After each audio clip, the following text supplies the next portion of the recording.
Hello friends, welcome to 8th episode of Spiritual Head Start। आपका 8वें episode में स्वागत है।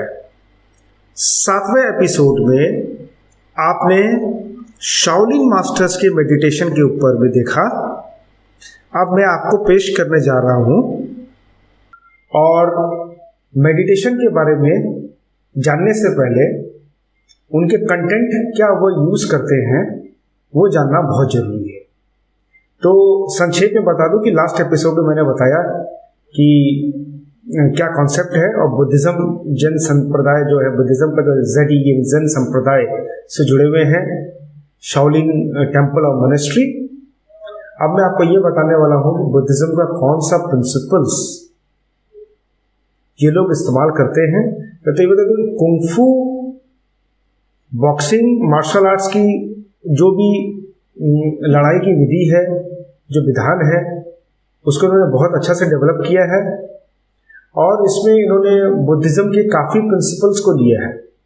The principles of morality, virtues और ethics जो बुद्धिज़्म में प्रेजेंट है, जिसको हम लोग सिला बोलते हैं, करिया बोलते हैं। तो उसके साथ ही माइंड बॉडी का बैलेंस और अल्टीमेटली जो बुद्धिज़्म में निर्वाण है, उस निर्वाण को भी ये लोग अपने मेडिटेशन में इनकॉर्पोरेट करते हैं। They at least claim to incorporate nirvana. Basically जब निर्वाणा शब्द या मोक्ष या मुक्ति शब्द आता है तो शारीरिक बंधन सारे टूट जाते हैं।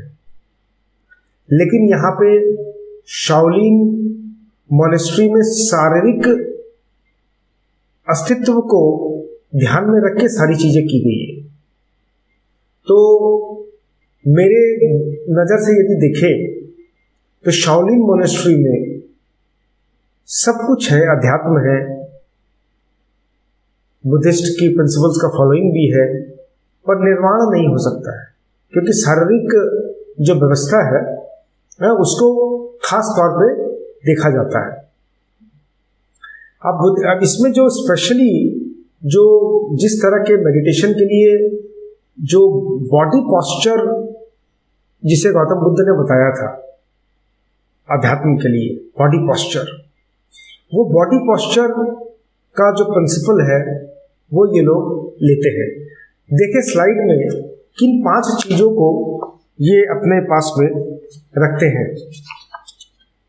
बुद्धिज्म में एक पाथ ऑफ द प्यूरिफिकेशन यानी विशुद्धि मार्ग, विशुद्धि करने का मार्ग, शरीर को विशुद्ध करने का मार्ग।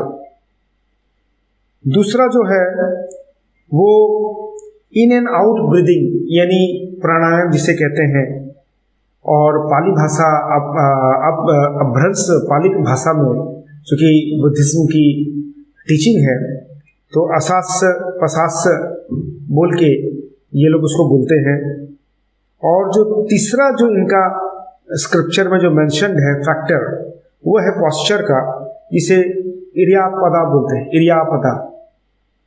चौथा जो है वो तेजो धातु मतलब तेज धातु, गर्म धातु।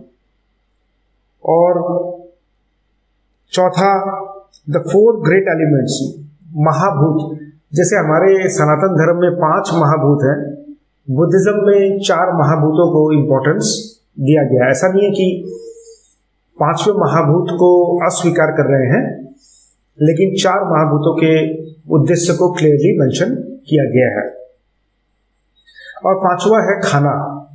तो स्लाइड्स में जैसा आप देख रहे हैं इन 5 में जो शाओलिन मोनेस्ट्री वालों ने जो पॉस्चर का जो फैक्टर है, postures, body postures, mind body postures जो है उसे ग्रहण किया और अपने मेडिटेशन का आधार उसे ही बनाया। अब गौतम बुद्ध ने जो अपनी टीचिंग्स दी थी उसमें कहा था कि 4 तरीके के पॉस्चर्स ही किसी व्यक्ति के जीवन में हो सकता है। या तो वो चल सकता है, दौड़ सकता है, उसमें दौड़ना भी आ गया, चलना दौड़ना, स्विमिंग, तैरना, या फिर वो बैठ सकता है जिसमें बैठ के करने वाले सारी योगाभ्यास, प्राणायाम, ये सब हो गया। या खड़ा रह सकता है, खड़ा रह के करने वाले योग प्राणायाम अभ्यास भी कर सकता है। और एक हुआ लेटने का। ये 4 पॉस्चर है जिसमें एक भी पॉस्चर्स यदि ज़्यादा हो जाता है तो शरीर में बीमारी आ जाता है। और इसी चीज को जो है शाओलिन टेम्पल्स में बहुत गहराई से इसका प्रयोग किया गया। जैसे पहले बौद्ध भिक्षु जो थे, ऐसा कहते हैं कि बुद्ध भद्र बोल के कोई महानुभाव भारत से वहाँ पे बुद्ध की शिक्षा देने के लिए पहुँचे, और जब वे उस मोनेस्ट्री में पहुँचे और बुद्ध भिक्षुओं को देखे तो उनका देखे कि अध्यात्म तो बहुत अच्छा है लेकिन शारीरिक रूप से बहुत कमजोर है। तब उन्होंने उन्हें यह दीक्षा दी कि आप शरीर के ऊपर भी ध्यान रख सकते हैं। तभी पॉस्चर्स वाला जो पूरा कॉन्सेप्ट है वो समझाया गया। तो भिक्षुक जो है, जो भिक्षा मांगते हैं तो उसमें चल के एक्सरसाइज हो जाता है।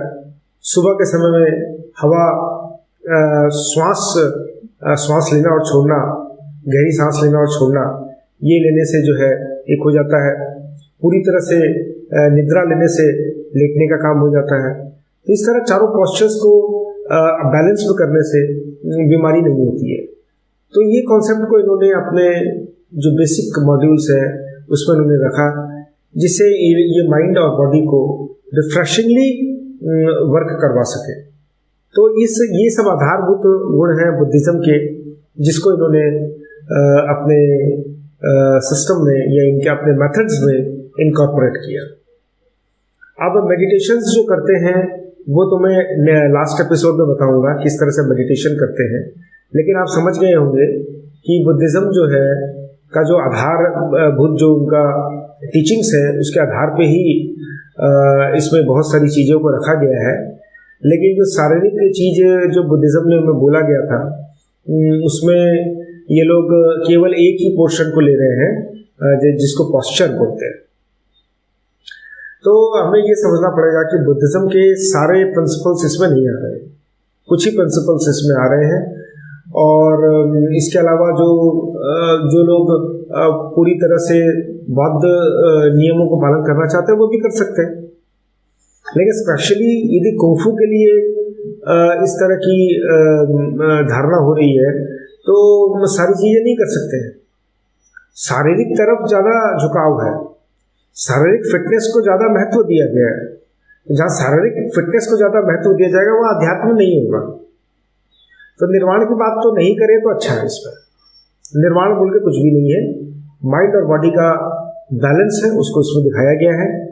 तो इस एपिसोड में बस मैं बुद्धिज्म के बारे में इतना ही बोलना चाहता हूँ कि बुद्धिज्म के जो 5 फैक्टर्स हैं उसमें जो एक फैक्टर है सिटिंग पॉस्चर्स, उसको लिया गया है।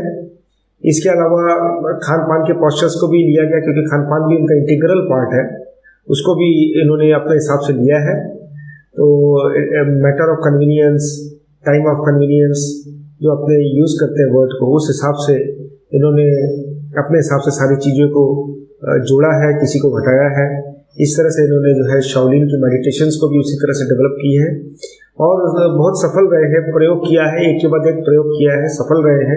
हजारों साल से इनका प्रयोग चलता रहा है। तो इस एपिसोड में केवल इतना ही।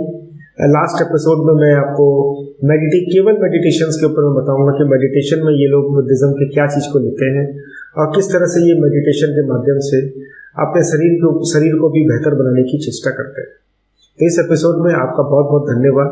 मुझे उम्मीद है कि आपको ये एपिसोड पसंद आया होगा। आगे आने वाले एपिसोड में और ज़्यादा इन्फॉर्मेशन देने की चेष्टा करूँगा। आपका बहुत बहुत धन्यवाद। Thank you. शक्ति हो।